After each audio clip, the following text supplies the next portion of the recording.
Okay ji, welcome back in our second Zoom meeting. अब हमारा topic शुरू हो रहा है, that is performance appraisal methods. In methods के ऊपर हमने अपने लास्ट सेशन में भी वो बात की थी. कुछ फर्दर मेथड्स मैं यहाँ पर आपको इंट्रोड्यूस करवा रहा हूँ. जब हम ट्रेड बेस्ड अप्रोच की बात करते हैं, तो ट्रेड बेस्ड अप्रोच में जो ट्रेड मेथड्स हमारे पास आ रहे हैं, they are 4, including graphic rating scale, mixed standard scale, force choice and essay type.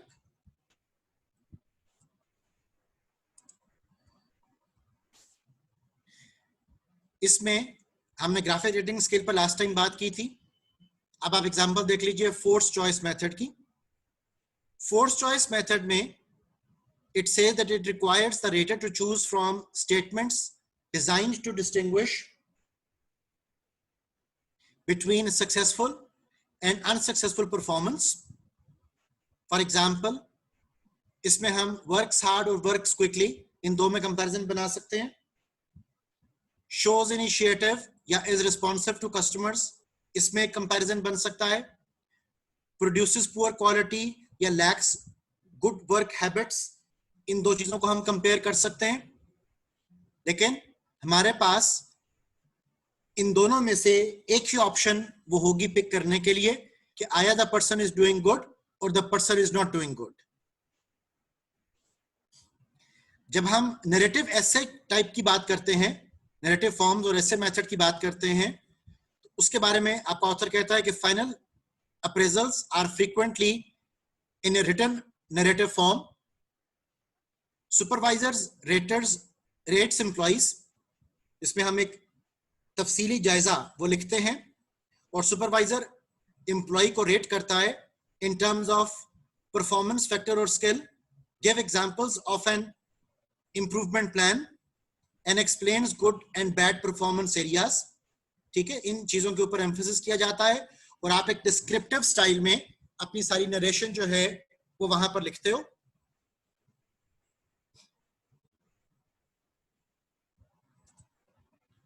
अगर हम बिहेवियरल मेथड्स की बात करें, तो बिहेवियरल मेथड में हमारे पास जो टाइप्स अवेलेबल हैं, they are critical incident method, behavioural checklist, behaviourally anchored rating scale and behaviour observation scale.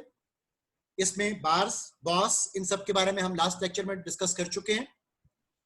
आज के सेशन में आप बिहेवियरल डेटा अप्रोच की डिस्कशन बता रहा हूं कि behavioural standards are concrete. They provide employees with specific examples on the types of behaviors to engage in and to avoid if they want to do well in the organization. The development of standards is time consuming. इसमें काफी वक्त लग जाता है. जैसे bars अगर आपने develop करने हैं, बिहेवियरली एंकर्ड रेटिंग स्केल, तो उसको डेवलप करने में काफी अर्सा लग जाता है, बिकॉज आपको हर एक एवेल्युएटिंग पॉइंट के अगेंस्ट बिहेवियर्स को आइडेंटिफाई करने हैं, which is very tough job to do. The specificity of the anchors is clear and concrete, but it offers only examples. अब हम critical incident method देख लेते हैं behavioral concerns में. critical incident method में हम different critical incidents जो साल के दौरान रूनुमा हुए होंगे उनको नोट करते हैं. An unusual event that denotes superior or inferior employee performance in some part of the job. The manager keeps a log or diary for each employee throughout the appraisal period and notes specific critical incidents related to how well they perform. ठीक है, हम उसका एक पूरा record maintain करेंगे, good incidents का भी, bad incidents का भी, और फिर हम उसको at the end of the period evaluate करते हैं. इसके अलावा अगर हम बात करें बिहेवियरल चेकलिस्ट मेथड की, तो the rater check statements on a list that the rater believes are characteristics of the employee's performance और बिहेवियर. इसकी बहुत सारी एग्जांपल्स आपको इंटरनेट से भी मिल सकती हैं, बुक में भी दर्ज हैं, कि आप एक पूरी चेकलिस्ट डेवलप कर लेते हो और उसके मुताबिक आप अपने एम्प्लॉइज को इवैल्यूएट वो करते हो. सो बिहेवियरल मेथड और ट्रेट मेथड के बाद हमारे पास जो थर्ड मेथड आ रहा है, दैट इज रिजल्ट्स मेथड, जिसमें कि हम प्योरली जो परफॉर्मेंस मेजर है उसको काउंट करते हैं. इसमें प्रोडक्टिविटी मेजर्स के हवाले से वो कहता है कि appraisals based on quantitative measures, for example sales volume, that directly link with employee accomplishments to results beneficial to the organization. ठीक है, उससे जो accomplish किया उसको हम ऑर्गेनाइजेशन के कॉन्टेक्स्ट में देख लेते हैं कि उस कितना हमारे जो टारगेट्स हैं वो अचीव हो रहे हैं. इसमें जो प्रॉब्लम आ सकते हैं वो क्राइटेरियन कंटामिनेशन के आ सकते हैं and focus on short term results. ये दो आपके इश्यूज हैं जो कि प्रोडक्टिविटी मेजर्स के साथ एसोसिएटेड हैं. जब हम मैनेजमेंट बाय ऑब्जेक्टिव की बात करेंगे तो वो कहते हैं कि a philosophy of management that rates performance on the basis of employee achievement of goals set by mutual agreement of employee and the manager. So management by objective आप सबको पता है जैसे कि इसमें हम एक participative style of decision making वो लेकर चलते हैं. आप अपने सबऑर्डिनेट से डिस्कस कर लेते हो कि क्या ऑब्जेक्टिव उसको अगले माली साल के लिए अचीव करने हैं. आप उससे फीडबैक भी लेते रहते हो. आप उसको उसके परफॉर्मेंस के हवाले से जो अपडेट्स हैं वो भी बताते रहते हो. जहां पर कोई कमी आ रही है उसको एलिमिनेट करने के लिए ट्रेनिंग एंड डेवलपमेंट भी हम प्रोवाइड कर रहे होते हैं. सो एक पार्टिसिपेटिव स्टाइल के तहत आप ऑब्जेक्टिव्स को सेटिंग में लेकर आते हो और फिर उसको अचीव करवाते हो. जब हम रिजल्ट से अप्रोच को यूज करते हैं तो उसके कुछ एस्पेक्ट्स हैं हमारे पास. फॉर एग्जांपल पोजीशन के हवाले से वो बात कर रहा है कि is an aggregate function, critical function and accountabilities इसमें क्रिएट हो सकती है कि हर पोजीशन के मुताबिक आपने क्या रिजल्ट्स अचीव किए. इसमें जो मेन फंक्शन परफॉर्म हो रहा होगा is an aggregate of tasks. इसमें जो टास्क्स हैं दे आर क्लियरली डिफाइंड. इसमें expected standards should be clearly defined as well, are build and agreed upon for functions and accountabilities. और रिलेटिव वेट और importance देनी जरूरी होगी ताकि उनको पता हो कि हाई प्रायोरिटी टास्क कौन सा है और लो प्रायोरिटी टास्क वो कौन सा है. अब परफॉर्मेंस अप्रेजल में जब हम एमबीओ अप्रोच को लेकर चल रहे हैं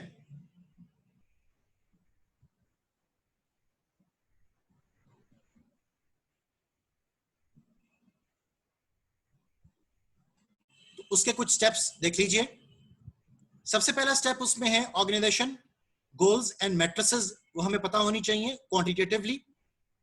आपके स्कोर कार्ड्स एंड डैशबोर्ड्स भी बन सकते हैं इस हवाले में. KRA, KPA, KPIs अगेन हमारी डिस्कशन वही वाली होगी.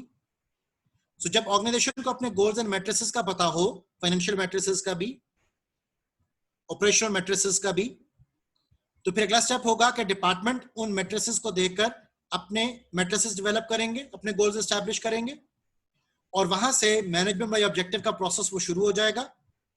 इसमें स्टेप 3A हमारे पास है कि supervisor list goals and matrices for subordinate and step 3B supervisor proposes goals and matrices. ठीक है, सुपरवाइजर लिस्ट बनाता है और सबऑर्डिनेट उसमें अपने आइडियाज प्लेस करता है. एंड नंबर 4 स्टेप के ऊपर म्यूचुअल एग्रीमेंट हो जाता है कि किन गोल्स को हमें अचीव करना चाहिए. वहां से आपका फिर एक इंटरम रिव्यू वो शुरू होता है और उसमें अगर आपके inappropriate goals and matrices develop हुए तो वो डिलीट हो जाते हैं और न्यू इनपुट्स जो है वक्त के साथ साथ आते रहते हैं. उसके बाद स्टेप 6 में फाइनल रिव्यू होगा और स्टेप 7 में रिव्यू ऑफ ऑर्गेनाइजेशनल परफॉर्मेंस किया जाएगा, जिस परफॉर्मेंस के मद्देनजर जेरे नजर आप ऑर्गेनाइजेशन के अगले साल के जो ऑब्जेक्टिव्स एंड मैट्रिसेस हैं उनको सेट करोगे. सो अब हमारे पास जो 3 मेथड्स आए, ट्रेट मेथड है, बिहेवियरल मेथड है और रिजल्ट्स मेथड है, इसके हम एडवांटेजेस और डिसएडवांटेजेस देख लेते हैं. अगर हम इन तीनों मेथड्स के एडवांटेजेस की बात करें तो ट्रेट मेथड का एडवांटेज है कि are inexpensive to develop, use meaningful dimensions, are easy to use. Behavioural method में वो कहता है कि use specific performance dimensions, are acceptable to employees and superiors, are useful for providing feedback and are fair for reward and promotion decisions. और results method में उसका जो main advantage वो बता रहा है, that is number 1 have less subjectivity bias, number 2 are acceptable to employees and superiors, number 3 link individual performance to organizational performance, number 4 encourage mutual goal setting, and number 5 are good for reward and promotion decision. तो ये तमाम point self explanatory हैं और ये सब advantages हैं कि आप ट्रेड मेथड भी यूज कर सकते हो, बिहेवियरल मेथड्स को भी यूज कर सकते हो और रिजल्ट्स मेथड को भी। लेकिन इनके साथ साथ अगर हम इनके डिसएडवांटेजेस देखें तो डिसएडवांटेजेस में सबसे पहले ट्रेड का डिसएडवांटेज क्या होगा कि have a high potential for rating errors, are not useful for employee counselling, are not useful for allocating rewards, are not useful for promotion decisions. अगर हम बिहेवियरल मेथड के डिसएडवांटेजेस की बात करें तो उसमें हमारे पास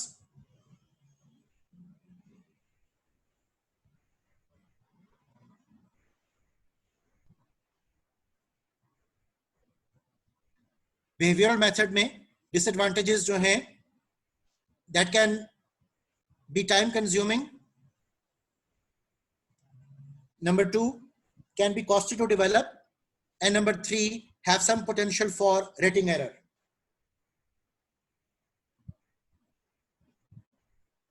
और result method में are time consuming to develop, may encourage short term perspective, may use contaminated criteria and may use deficient criteria.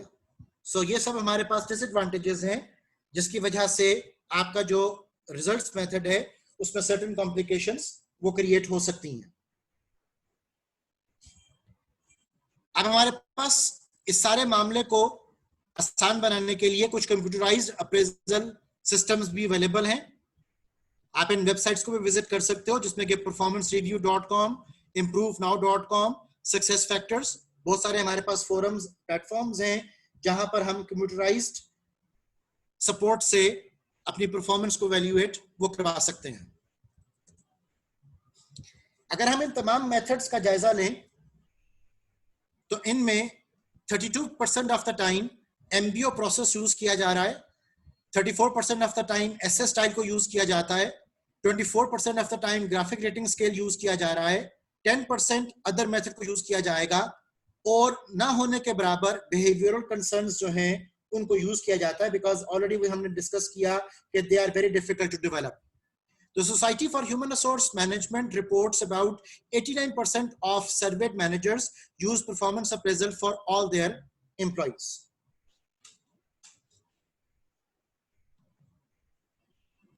अब हमने methods of performance appraisal देख लिए, उनके strategic concerns को evaluate कर लिया। अब हम डिस्कस कर रहे हैं कि आपने इस सारे सिस्टम को इंप्लीमेंट कैसे करना है। उस इंप्लीमेंटेशन के दौरान जो प्रेपरेशन के हमारे स्टेप्स होंगे, those would be communication, appeal process, training programmes and pilot testing. ये अब हम स्टेप्स वो देखते हैं। जब हम कम्युनिकेशन की बात कर रहे हैं तो a good communication plan answers the following, that what is performance management, how does performance management fits into our strategy, what's in it for me, what are my responsibilities, and how is performance management related to other initiatives।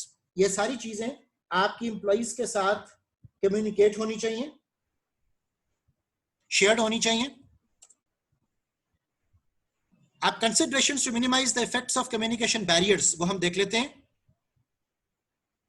सबसे पहले वो discuss कर रहा है कि selective exposure, selective perception and selective retention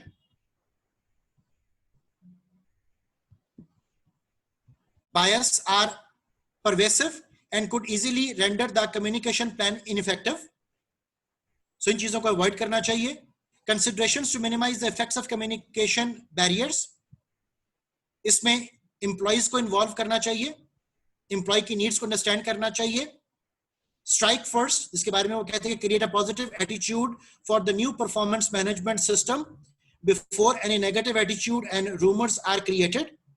Provide facts and consequences, put it in writing, use multiple channels of communication, use credible communication, say it and say it again।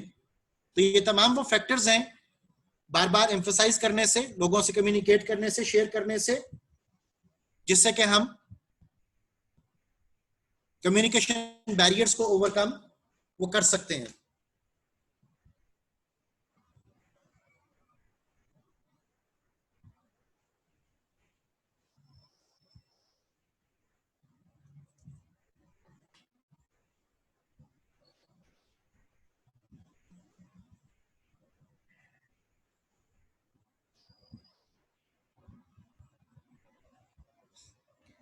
Second aspect देखिएगा, appeal procedure की हम बात कर रहे हैं.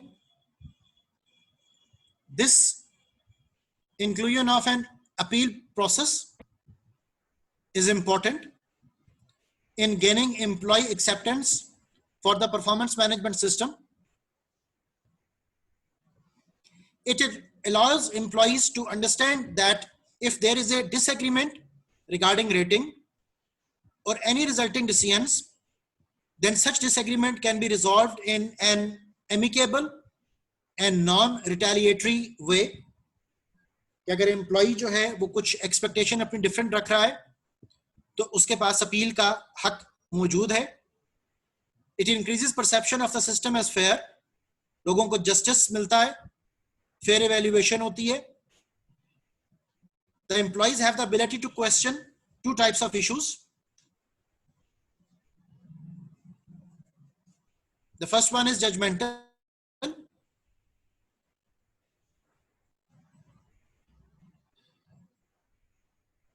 Validity of performance evaluation, rating on one or more principal functions, explanatory remarks वो दे सकता है, दिए जा सकते हैं. और administrative concerns में whether the policies and procedures are followed properly or not. For example, violation of regular review practice, failure to receive performance bonus when eligible, the amount of the increase of bonus, ये तमाम चीजें discuss की जा सकती हैं.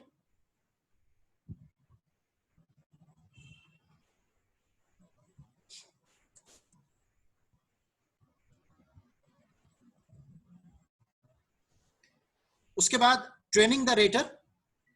उसमें वो कहता है कि content areas that can be included in rater training programmes. उसमें शामिल हैं reasons for implementing the performance management system. इस बात की ओरिएंटेशन दी जाए. Information on appraisal form and system mechanism कि वो तमाम वेरिएबल जो उसमें ऐड किए गए हैं उन सबको डिस्कस किया जाए. How to identify and rank job activities, how to minimise rater errors, and how to conduct an appraisal interview, how to train, counsel and coach. ये तमाम वो चीजें हैं जिसके बारे में ट्रेनिंग दी जानी जरूरी होगी. फिर हम पायलट टेस्टिंग कर सकते हैं. It is a good idea to test a version of the entire system before formal implementation of performance management system, as it allows for the identification and early correction of any flaws before the system is implemented throughout the organization. आप उसको run करके check कर सकते हो कि वो effectively लोगों की परसेप्शन में आ रहा है कि नहीं. Evaluations are not recorded on the employees files because वो पायलट टेस्टिंग हो रही है, and it is another way to achieve the early acceptance. और लोग मेंटली प्रिपेयर हो सकते हैं उस टेस्ट रन से. Selection of group of for pilot test में वो कहता है कि विलिंगनेस ऑफ द मैनेजर्स होनी चाहिए. The manager team should be flexible and willing to try new things होना चाहिए. और team group should be sufficiently large and representative of the entire organisation. इन चीजों का ख्याल हमें रखना चाहिए.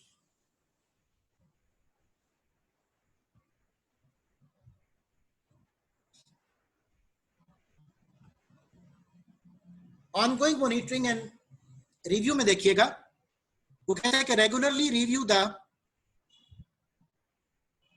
Number of individuals evaluated, distribution of the performance ratings, quality of information provided in the open-ended sections, quality of performance discussion meetings, system satisfaction, overall cost benefit ratio.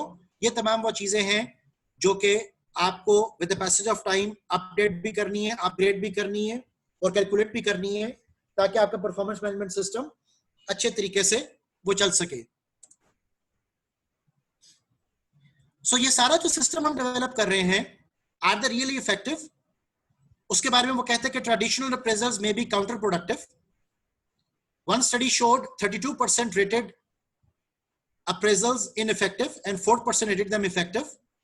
Performance management system में offer better results. So appraisal एक होने की बजाय, साल के अंदर valuation होने की बजाय throughout the year हमारी कैलकुलेशंस जो हैं वो होनी चाहिए, वैल्यूएशंस होनी चाहिए ताकि आप फीडबैक भी यूज कर सको फीड फॉरवर्ड भी यूज कर सको और कंकरेंट कंट्रोल को भी यूज वो कर सको। अब जब आपने अप्रेजल्स को कंडक्ट करना है तो उसके हवाले से वो बात शुरू करता है कि आपको एक अप्रेजल इंटरव्यू डिजाइन करना है। An interview in which the supervisor and subordinate review the appraisal and make plans to remedy deficiencies and reinforce strengths. Adequate preparation and effective implementation are therefore essential.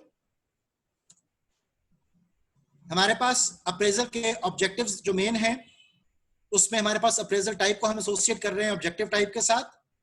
Appraisal type अगर आपकी performance is satisfactory और employee promotable हो तो objective setting आपकी जाती है related to make development plans. अगर satisfactory not promotable हो तो हम ऑब्जेक्टिव सेटिंग करते हैं रिलेटेड टू मेंटेन परफॉर्मेंस। और अगर अप्रेजल टाइप आपका अनसेटिस्फैक्ट्री और करेक्टेबल हो तो हम टेक करेक्टिव एक्शन वो करेंगे। अप्रेजल इंटरव्यू के दौरान इन बातों का ख्याल रखना चाहिए कि be direct and specific, talk in terms of objective data, don't get personal. For example, you are too slow in producing those reports, encourage the person to talk, stop and listen to what the person is saying.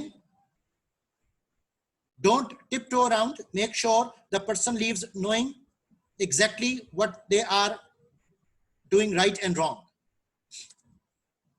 Action plan एक पूरा उसको provide किया जाना चाहिए ताकि उसको अंदाजा हो सके कि what are the next steps he or she has to undertake. याद रखें कि आपका जो सबऑर्डिनेट है वो डिफेंसिव होगा और उसका डिफेंसिव होना नॉर्मल है। तो understanding and dealing with defensiveness is an important appraisal skill. Defensive behaviour is normal, never attack a person's defences, sometimes it is best to do nothing at all. आपको wait करना चाहिए, बाजू का चीजें खुद ब खुद सेटल हो जाती हैं। Recognise your own limitations, don't expect to be able to solve every problem that arise. आप हर मसले का हल शायद नहीं ढूंढ सकोगे, so wait and see approach भी यूज की जा सकती है, लेकिन रैशनली तमाम चीजों को एवेल्युएट जरूर करना चाहिए।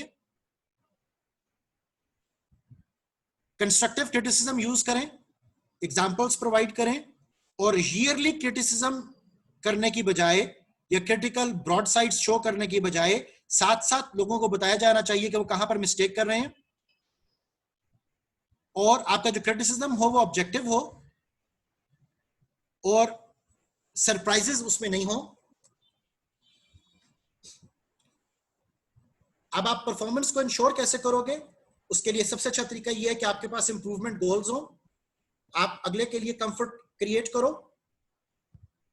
आप इस बात को ज़हन में रखो कि एम्प्लॉय कई तरफ से इन्फ्लुएंस हो रहा होता है और कंस्ट्रक्टिव इंफॉर्मेशन हमेशा प्रोवाइड वो करनी चाहिए। अब अप्रेजल इंटरव्यू को जब आपने तैयार करना है तो उसके स्टेप्स देख लें।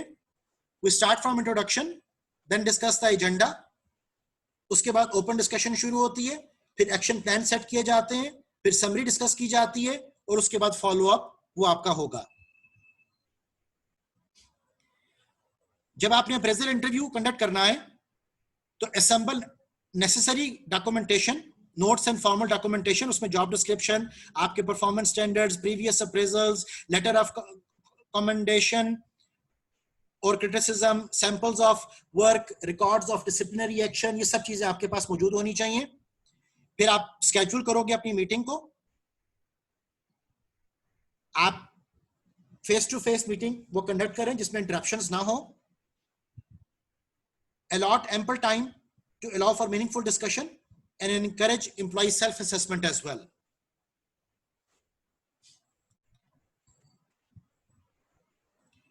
कुछ हमारे पास self-assessment questions हैं। For example, how successfully did you meet your objectives for the review period? What are your main achievements? In what areas could you develop your performance and how could this be achieved? तो इन तमाम self assessment questions को भी हमें ज़हन में रखना चाहिए। अब जब आपका इंटरव्यू सेशन शुरू होता है, अप्रेजल इंटरव्यू, तो उसमें स्टार्ट में you have to welcome the employee, बड़ा वार्म वेलकम होना चाहिए। आइस ब्रेकर का काम करें।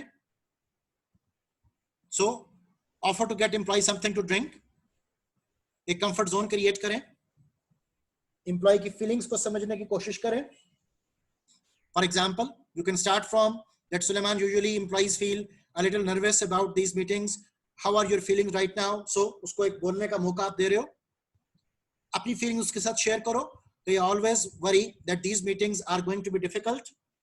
I'll try to remind myself that you have done all our homework, so there won't be any surprises. So employee को confidence दें. उसके बाद remind employee of the purpose of the meeting, review the agenda, invite the employee to start talking, apply 90-10 rule, which means that employee talks for 90% of the time and you talk only 10%. Be a good listener and you have to take notes from time to time ताकि important points आप reminder के तौर पर अपने पास लिख सको. Be direct and specific in communication.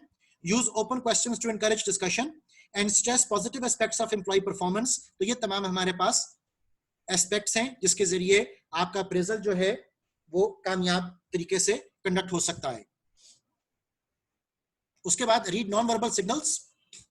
Non-verbal signals in terms of body language and facial expression आपको note करने चाहिए. Eye contact रखें, eye movement को देखें, tone of voice को समझें, facial expressions को understand करें. तो ये तमाम चीजें आपको इंडिकेशन दे रही होंगी कि कहां पर एक एम्प्लॉई वो ज्यादा डिफेंसिव हो रहा है, कहां पर वो कोई चीज छुपा रहा है, कहां पर वो कोई चीज बताना चाह रहा है, कहां पर कंफ्यूज हो रहा है. तो ये सब हमारे पास क्यूज होंगे जिनको जानना जरूरी है. Focus on improving performance and not disciplining employees. आपका वहां पर काम उसको ठीक करना नहीं है एकदम से, आपने परफॉर्मेंस के ऊपर मेन बात करनी है. Emphasize your willingness to help the employee in improving his or her performance. Avoid getting personal. आप जॉब के हवाले से सिर्फ बात करें, पर्सनैलिटी ट्रेट्स वहां पर डिस्कस करने की जरूरत नहीं है. आपको जजमेंटल होने की भी जरूरत नहीं है. आप एटीट्यूड और पर्सनैलिटी प्रॉब्लम्स को इमीडिएट हल नहीं कर सकते हो. देयरफॉर फोकस सिर्फ परफॉर्मेंस के हवाले से बात पे रखो. Stay calm and relaxed at all times and do not argue with the employee. क्योंकि अगेन आर्ग्यूमेंट सेशन नहीं आपका हो रहा है, वो अप्रेजल सेशन है जिसमें कि एम्प्लॉय का डिफेंसिव होना एक नेचुरल फिनोमेना होगा. कंस्ट्रक्टिव क्रिटिसिज्म प्रोवाइड करें और hard words like always use ना करें कि you are always wrong. Always is a hard word. So flexibility दें, रूम दें अगले बंदे को एडजस्ट करने के लिए. Do not attribute motives, justifications to employees' actions. Discuss critical job functions. Recognize work accomplishments. Identify areas of improvement and address performance gaps. तो ये तमाम वो तरीकेकार है जिससे कि हम अपनी परफॉर्मेंस को बेहतर बना सकते हैं.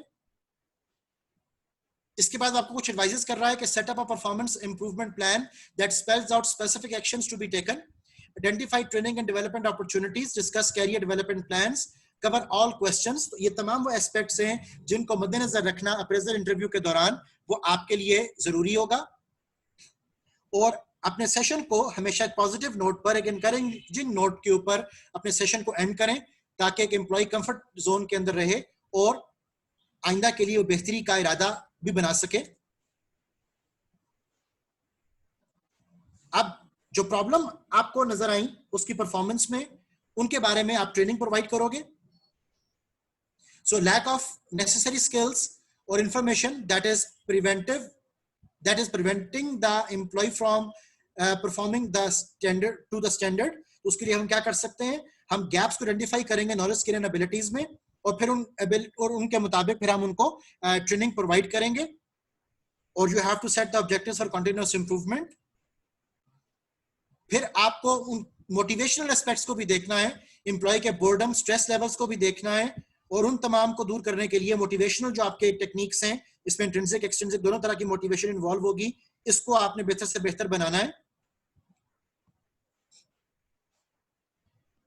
इसके बाद एक और एस्पेक्ट आ जाता है which is problem of distraction. An inability to concentrate and be effective at work may be due to personal problem that is claiming an individual's attention. तो उसके लिए आपको empathetic, sympathetic होना चाहिए. आपको एम्प्लॉय को सुनना चाहिए. You should be a good listener कि एम्प्लॉय आपके साथ शेयर कर सके अपने प्रॉब्लम्स को, अपने इश्यूज को. Another problem जो कि परफॉर्मेंस से रिलेटेड आ जाती है, that is problem of alienation, a rejection of and feeling of non-involvement in the job and organization where there is history of long-term frustration. So आप reasons को ढूंढें कि क्या वजूहात हो सकती हैं. कल्चरल कॉन्टेक्स्ट भी हो सकता है जिसकी वजह से लोग अपने आप को एलियन फील करते हैं एक सेटअप के अंदर. बहुत अरसा वहां पर गुजारने के बावजूद भी वो अपने आप को एडजस्टेड फील नहीं करते हैं. तो ये तमाम चीजें आपको समझनी चाहिए, नोट करनी चाहिए. So at the end of the discussion, let's look at the summary of the chapter. कि people want and need feedback, and appraisal gives them that feedback. Clarify the performance you expect in advance. Evaluate performance frequently. Be familiar with the performance. Make sure there is agreement concerning job duties. Finally, solicit person's help. इसी तरह हमने appraisal interviews की बात की. उनको आपको मद्देनजर रखना है कि उसमें क्या क्या स्टेप्स वो फॉलो अप करने चाहिए. कंस्ट्रक्टिव रोल आपका होना चाहिए. और appraisals help in managing performance by providing concrete and non threatening basis for analysis of employees work related performance. So ये तुम्हारे आज के तमाम कंसर्न्स थे जिसके ऊपर हमने परफॉर्मेंस अप्रेजल को वो देखा कि क्या क्या चैलेंजेस हैं परफॉर्मेंस अप्रेजल के दौरान. और आपको परफॉर्मेंस मैनेजमेंट सिस्टम अपना एक लॉन्च करना चाहिए जो कि 24/7 365 आपके लिए ऑपरेट करे, ना कि साल के एंड पर आप सिर्फ बिग सरप्राइजेस या बिग शॉक्स वो अपने एम्प्लॉइज को प्रोवाइड करो. सो यहां पर आज का हमारा सेशन वो खत्म होता है. आप चैप्टर डिटेल को गौर से देखिएगा. नोट्स आपको प्रोवाइडेड हैं, उनको गो थ्रू कीजिएगा. इंशाल्लाह आपसे मुलाकात होती है नेक्स्ट सेशन में.